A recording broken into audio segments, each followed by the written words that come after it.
bienvenidos a un nuevo tutorial sobre cómo programar videojuegos. Bien, en este vídeo vamos a ver todo lo relacionado con la programación en red. Monto esto porque ya llevo mucho tiempo escuchando gente que necesita un tutorial sobre el que empezar o sobre el que apoyarse para la programación en red, ya que la teoría es chunga, difícil y bueno, pues al final se oyen muchas cosas, muchos consejos, puedes ver muchos tutoriales, pero no tienes algo realmente tangible en la mano en lo que apoyarte o un ejemplo de base para poder crear una aplicación real industrial, ¿vale? Algo que funcione, o un videojuego, lo que tanto sea lo que haces, o juegos o aplicaciones en red o no sé, no sé, HMIs industriales, lo que tú quieras, ¿vale? Vamos por partes, ¿vale? Voy a partir este vídeo en dos bloques. El primero, la parte técnica teórica y la parte práctica, el segundo. En la parte técnica teórica pues veremos las diferencias entre las diferentes tecnologías que vamos a poder usar, el porqué de usar una u otra y la triste realidad, ¿vale? Lo que realmente es y no lo que te dicen.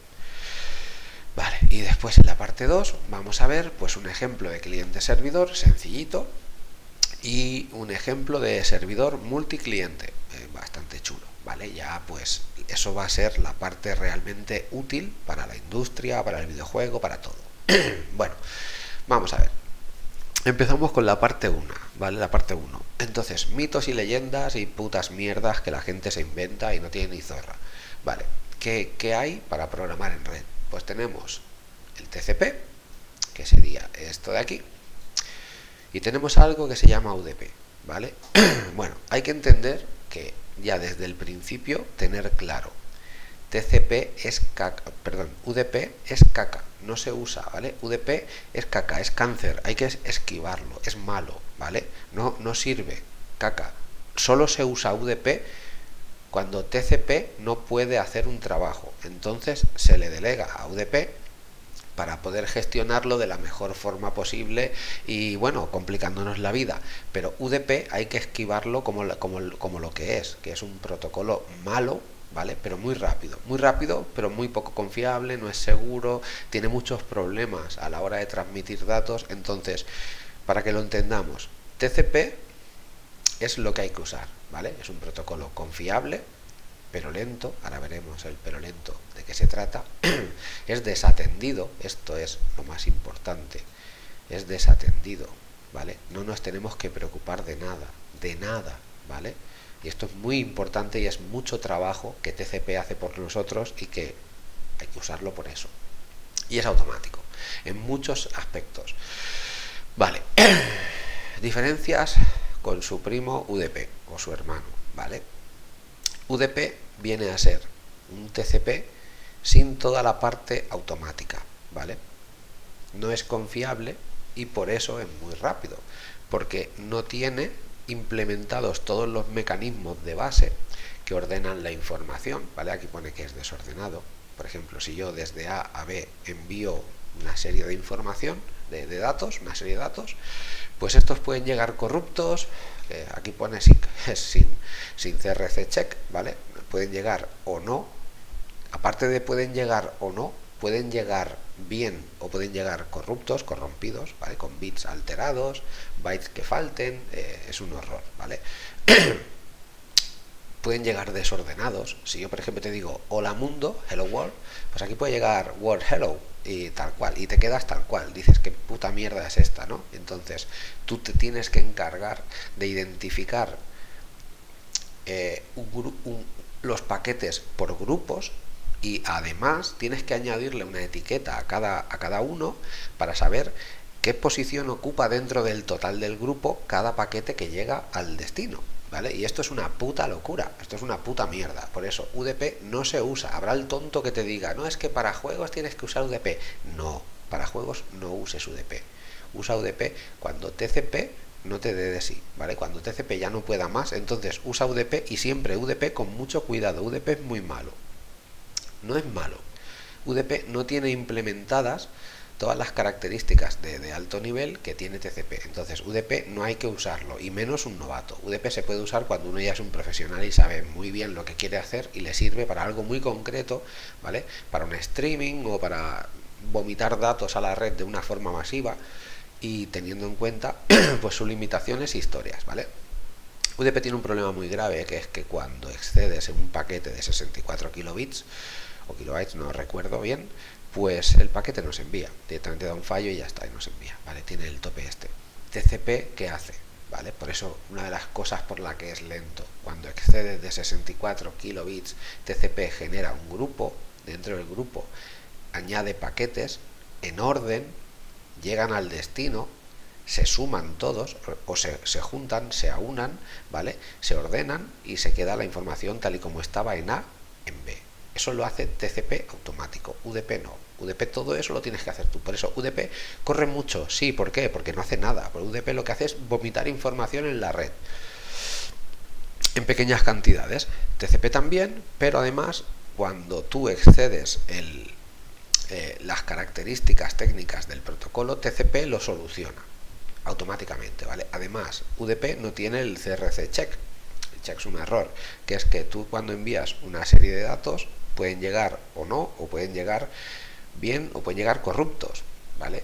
TCP te asegura que han llegado al destino y si no te da un fallo y te lo dice, ¿vale? Y si te asegura que han llegado al destino es porque el destino, ¿vale?, ha recibido un parámetro extra en el paquete, que eso se llama sobrecarga del protocolo de red, sobrecarga de la red, ¿vale?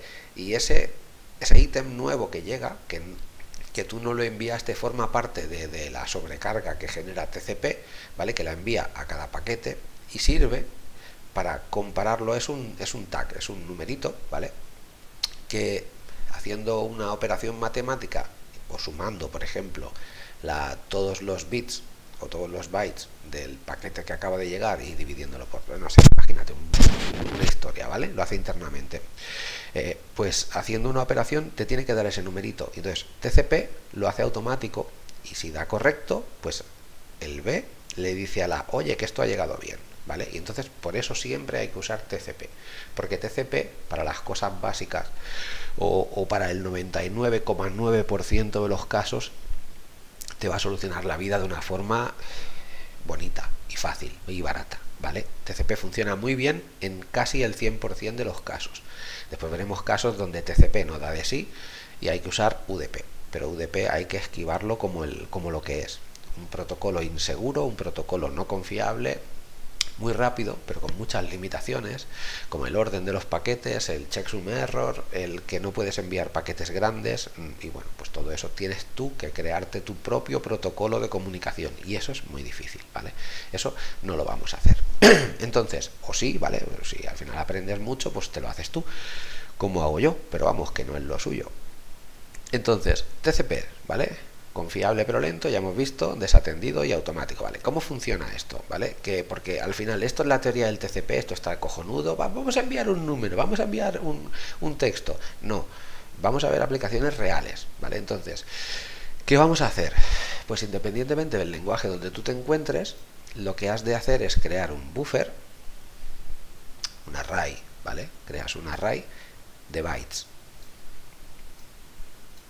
Y en este array de bytes lo que has de hacer es lo siguiente, ¿vale? Este sería el byte 0 y este, qué mal escribo con el ratón, y este sería el byte n. Voy a intentar hacer una n mejor. Menuda puta mierda. Vale. Bueno, pues aquí irías poniendo información y llegado a un punto, ¿vale? Por ejemplo, aquí añadiríamos un número entero, por ejemplo.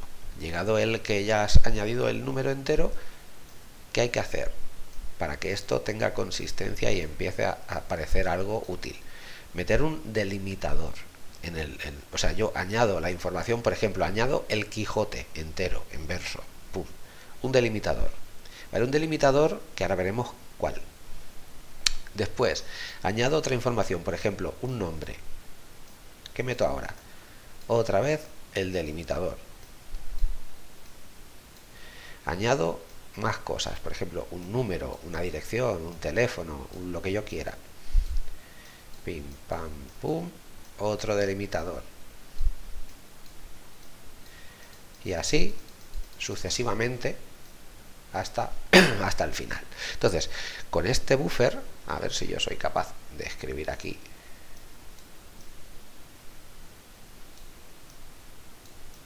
Oh, lo estoy consiguiendo.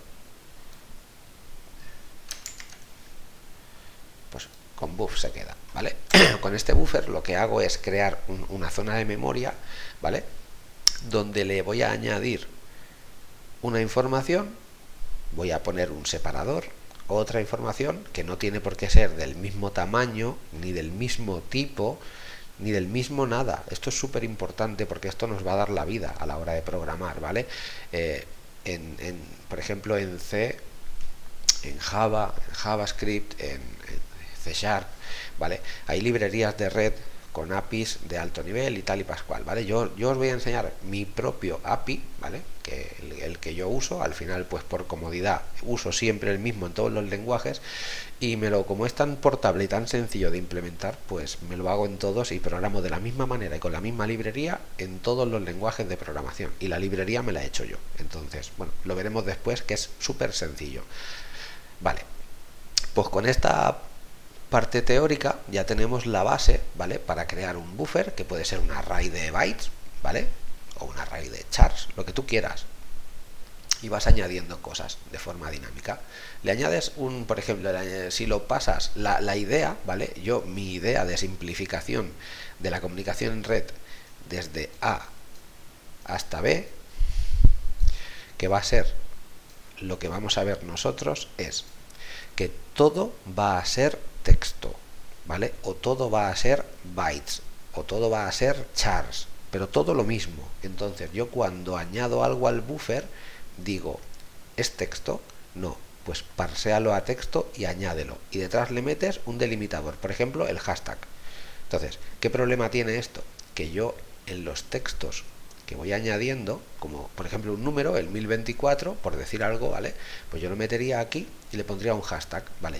Queda totalmente claro que esto es un número, aquí hay un separador, un delimitador, aquí metería hola, ¿vale? Pues son letras que no son hashtag y aquí metería otro delimitador y aquí más cosas. ¿Qué problema puedo tener? El problema que puedo tener es que el delimitador exista dentro de un dato y entonces ese dato se va a truncar y me va a crear dos datos que no son de verdad, o sea, que no son reales, es un dato mal interpretado. Entonces, lo que yo hago, ¿vale? Es irme a Google, la tabla ASCII, y en la tabla ASCII, en imágenes, tenemos por aquí, a ver si encuentro una donde aparezca bien. Manda cojones esto. Creo que era carriaje return. Bueno, mira, el 25 en dos medios, ¿vale? Todos estos bytes, ¿vale? Este es el valor en decimal y esto es el nombrecito que se le da, ¿vale? Después lo veremos. Pues todo esto no son chars, ¿vale? Aquí pone ASCII printable chars. Estos son caracteres imprimibles. Y estos también son imprimibles, pero es la tabla ASCII extendida, ¿vale? Y estos son caracteres de control. Entonces, cualquiera de estos está de puta madre, porque esto realmente se inventaron para eso, ¿vale? Para lo que estamos viendo en este vídeo, que es para delimitar información o para tener un control sobre la información. Entonces, aquí te pone que frecuentemente se usan estos para cosas y tal. Bueno, nosotros, pues no recuerdo cuál vamos a usar, el record separator, por ejemplo, el RS, el 30, ¿vale? Pues sería una opción. O el 127 o el 31, ¿vale? Separador de unidades. Cualquiera de estos. Entonces, con este número pasado a char, que ya es texto, si yo estoy metiendo un texto aquí, le meto aquí el char concreto que no es printable, ¿vale? Que no es imprimible, pero está en el buffer de bytes. Entonces, todo esto está parseado a texto, le meto el delimitador, parseado a texto, delimitador, tal, y este buffer es el que voy a enviar a pelo a B. Y en B, ¿qué voy a hacer? Pues mientras el char actual no sea el delimitador, ves añadiendo al texto. Entonces, cojo este. ¿Es el delimitador? No, lo añado. ¿Es el delimitador? No, se lo meto. ¿Es el delimitador? No, se lo meto. Y entonces, esto de aquí ya lo tengo separado en un ítem, en B, ¿vale? Aquí que me dice, oye, a siguiente dato, ¿vale? Siguiente dato. ¿Es delimitador? No, se lo meto. Delimitador no, se lo meto. Delimitador no, se lo meto. Delimitador sí, ¿vale? Siguiente dato. Y así lo que hago es truncar el buffer en diferentes tokens, ¿vale? Y en B soy conocedor de los datos que A inyectó en el buffer, ¿vale? Y esta es la forma más correcta de hacer esto. Hay muchas más, como son, por ejemplo, crear estructuras prefabricadas de datos, por ejemplo, prototipos o, no sé, structs de C, ¿vale? Rellenarlas y las envías. Y entonces, bueno, pues cuando llegan a B, de diversas maneras, tú, por ejemplo, si fuera una estructura de C, pues sería una cosa, otra cosa, otra cosa, otra cosa, pues en función del valor de la primera cosa sabes qué tipo de estructura te ha llegado. Pero es que esto complica las cosas, porque las estructuras no son del mismo tamaño todas, después tienes que reservar memoria dinámica. A lo mejor hay métodos más óptimos o más eficientes, pero este es el sistema más sencillo y que funciona para prácticamente todos los casos. Esto va a servir para prácticamente todo, ¿vale? Bueno, pues esta es la parte teórica sencilla, básica, sin darle muchas vueltas, ¿vale? Que quería explicaros, y es cómo funciona la librería de red que vamos a ver, que la vamos a crear nosotros, ¿vale? Va a ser una librería de red implementada por nosotros, de código abierto, que vamos a ver, se implementa en 5 minutos, que es una parte que envía, otra parte que recibe y una parte que añade datos. Y después pues la vamos a usar en diferentes proyectos y ya está. De hecho va a haber un ejercicio resuelto en un zip donde lo podéis descargar, y bueno, pues en JavaScript, en Processing, Java, pues vais a poder ver todo esto y cómo funciona. Vale, me dejo algo más, y es que, aparte, cosas que no he dicho, ¿vale? UDP lo que hace es enviar paquetes, y bueno, estos paquetes viajan por toda la red, al final encuentran tu casa, tu router, el router te lo manda a la IP asociada a la comunicación que se está realizando, o sea, te lo manda a ti, a tu ordenador, al móvil, a la tablet, a lo que toque, ¿vale? Y lo que sucede es que cuando hay errores en la red, ¿vale? Cuando en los paquetes se intentan enviar de 64 kilobits, 64 kilobytes, no recuerdo, da igual. UDP no es capaz de gestionar el tamaño del paquete, o sea, él crea un paquete y si lo llena bien, y si no, pues, o sea, si no se llena bien, y si se llena, crea otro, perdón, tú tienes que crear otro y lo envía. TCP todo esto lo hace automático, ¿vale? ¿Qué sucede? Que al fragmentarse los paquetes, pues funciona un poco como router, ¿vale? Tiene que crear subgrupos y todo el rollo, y al final pues es como el router de tu casa, que cuando le llega un paquete y después le llega otro, pues al final es el router el que los reempaqueta y te lo reenvía como paquetón grande. Bueno, es un poco rollo, es igual. Vale, hemos visto TCP, las cosas que tiene, y UDP, pues las otras cosas que hace, ¿vale? Al final creo que queda bastante claro que hay que usar siempre TCP, porque UDP realmente es malo, es asqueroso, es horrible trabajar con UDP, y solo se debería trabajar con UDP cuando no podemos realizar una operación o un trabajo con TCP, porque TCP es el protocolo por excelencia para comunicación en red, ¿vale? Bueno, hasta aquí la primera parte. Esta va a ser la forma de transmisión de datos, estas son las diferencias entre protocolos, y ahora vamos al turrón, a la práctica.